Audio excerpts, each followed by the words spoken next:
Hello students, आज 24/4/2020 के सायंकालीन सत्र में मैं आपके सामने देर से आ रहा हूँ। बच्चों देखिए, दोपहर में आज से दूरदर्शन पर कक्षा 9 से कक्षा 12 तक के बच्चों के लिए शिक्षण संबंधी कार्यक्रम विज्ञान गणित विषयों और अंग्रेजी विषयों का वो प्रारंभ हो गया है। आज आपने ज़रूर देखा होगा और उससे लाभ प्राप्त किया होगा। बच्चों, मैंने आज सवेरे आपको रैखिक युग्म जो हमारी समीकरण होती है उसको हल करने की बीजगणित विधि बताई थी।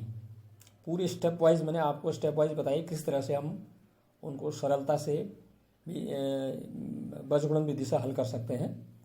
और मैंने एक प्रश्न भी लिया था किताब का, उसी के माध्यम से आपको पूरे स्टेप बताए थे। उसके बाद बच्चों, आपने ग्रुप में सवेरे केवल प्रेजेंट लिख दिया 6 बच्चों ने। उसके बाद ग्रुप में आप शामिल नहीं हुए हैं और मैंने कहा था आपसे प्रश्नों को आप घर में हल कीजिए और जो प्रश्न आपको नहीं आता है मेरे पास आप यहाँ ग्रुप में भेज दीजिए, मैं उसका हल भेजूंगा यहाँ से। तो बच्चों, अब सायंकालीन सत्र में आपको द्विघात समीकरण के बारे में बता रहा हूँ। अगला चैप्टर हमारा स्टार्ट हो रहा है। बच्चों, हमने द्विघात बहुपद पढ़ी थी। द्विघात बहुपद को हम व्यापक रूप से या स्टैंडर्ड रूप से कैसे लिखते हैं, ax² + bx + c, इस तरह से हम निरूपित करते हैं। तो बच्चों, अगर इस द्विघात बहुपद में अचर पद जो लास्ट में आ रहा है c, उसके बाद अगर हम बराबर का साइन लगा दें, चिन्ह लगा दें और हम कोई संख्या अगर लिख दें उसके पीछे, तो वह फिर द्विघात बहुपद नहीं द्विघात समीकरण कहलाती है। इसे हम वर्ग समीकरण भी कहते हैं। अर्थात द्विघात समीकरण का जो व्यापक रूप हो जाएगा वो इसी तरह से जैसे हमने द्विघात बहुपद लिखी थी उसमें बराबर 0 लिख दें हम, जैसे ax² + bx + c = 0, तो यह हमारा व्यापक रूप बन गया द्विघात समीकरण का। जिस प्रकार बच्चों द्विघात बहुपद के 2 शून्यक होते हैं, यहाँ पर हम द्विघात समीकरण की बात कर रहे हैं तो वहाँ शून्यक नहीं कहेंगे। द्विघात समीकरण में उन्हें हम मूल कह देते हैं। अर्थात द्विघात समीकरण के 2 मूल होते हैं, रूट्स।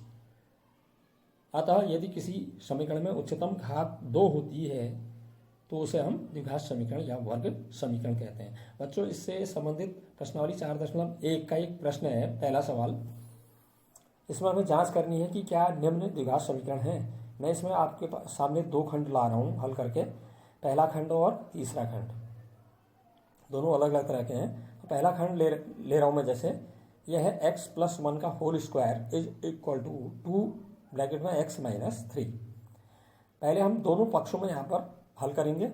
अब यहाँ पर बच्चों हमारी सर्वसमीकाएँ भी लागू होंगी। बीजगणितीय सर्वसमीकाएँ जो हमने पहले से पढ़ी है 9th से, वो यहाँ लागू होंगी। तो जैसे यहाँ पर लेफ्ट साइड में x + 1 का होल स्क्वायर है तो हम यहाँ पर सर्वसमीका लगाएंगे a + b का होल स्क्वायर।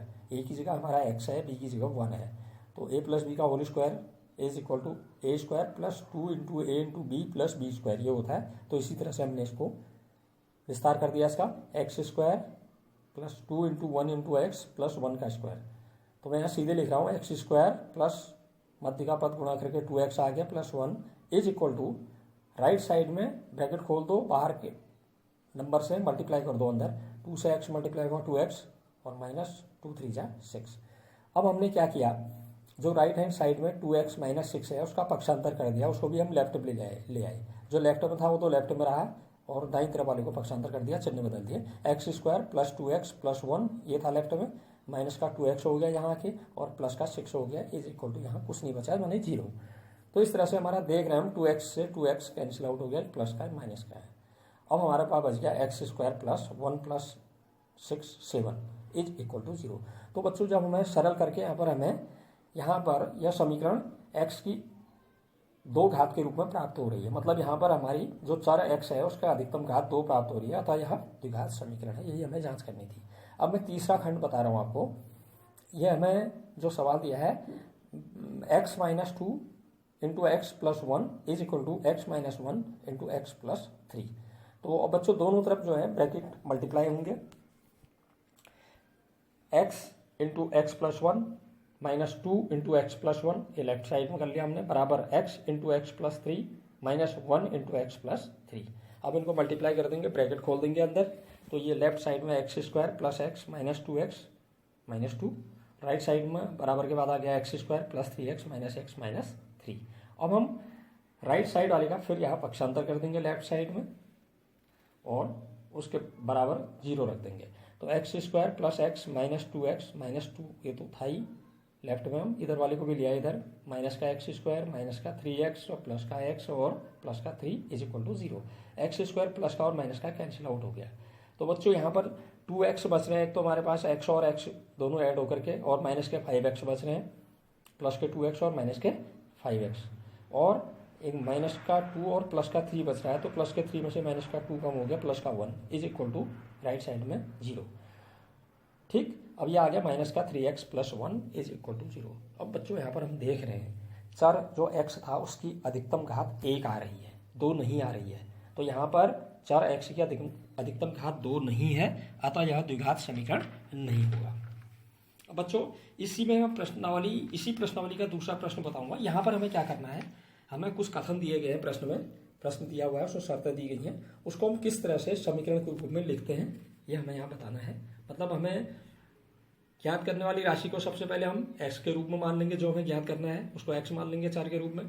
उसके बाद जो कथन हमें दिए हैं प्रश्न में, जो शर्त हमें दी है उसके अनुसार उसको द्विघात के रूप में बदल लेंगे, द्विघात समीकरण के रूप में व्यक्त कर देंगे। तो इसी प्रश्नावली का प्रश्न संख्या 2 का मैं थर्ड पार्ट ले रहा हूँ। प्रश्न है, रोहन की माँ उससे 26 वर्ष बड़ी है वर्तमान में, उनकी आयु वर्षों में का गुणनफल अब से 3 वर्ष बाद उनकी आयु जो हो जाएगी, उनका गुणनफल दोनों की, रोहन और उसकी माँ की, वो 360 हो जाएगी कह रहा है। हमें रोहन की आयु ज्ञात करनी है, इसके लिए हमें द्विघात समीकरण निरूपित करनी है, ये प्रश्न है। तो बच्चों जो चीज़ निकालनी है उसको हम पहले चर x के रूप में मान लेते हैं। तो हमें क्या निकालना है, रोहन की वर्तमान आयु। तो हम मान लेते हैं यहाँ पर, माना रोहन की वर्तमान आयु x वर्ष है। अब प्रश्न में कहा था कि उसकी माँ उससे 26 वर्ष बड़ी है, तो प्रश्नानुसार उसकी माँ की वर्तमान आयु हो जाएगी x प्लस 26। 26 वर्ष बड़ी है, अधिक है उससे, तो प्लस हो जाएगा x प्लस 26 वर्ष। अब 3 वर्ष बाद दोनों की आयु निकालेंगे, क्योंकि हमें जो कंडीशन दे रखी है अगली, वो दे रखी है 3 वर्ष बाद उनकी आयु का गुणनफल।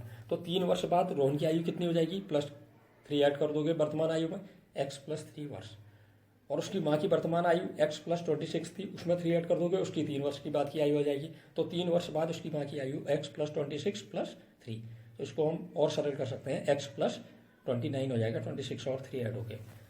अब हम इनका गुणनफल निकाल रहे हैं, 3 वर्ष बाद इनकी दोनों की, रोहन और उसकी माँ की आयु का गुणनफल निकाल रहे हैं, x plus 3 into x plus 29।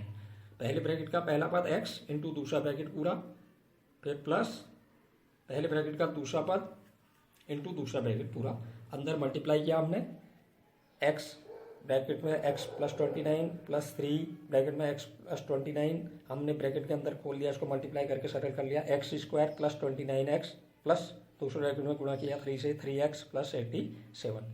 तो हमारा ये आ गया x स्क्वायर प्लस 32x आ जा रहे हैं दोनों जोड़ के, प्लस 87।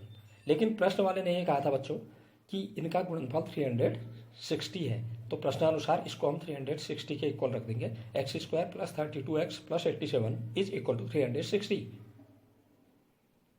अब 360 को लेफ्ट साइड में ले आओ, तो ये आ जाएगा तुम्हारा x square plus 32x plus 87 minus 360 is equal to 0, क्योंकि 360 का पक्षांतर करके हम लेफ्ट साइड में ले आए।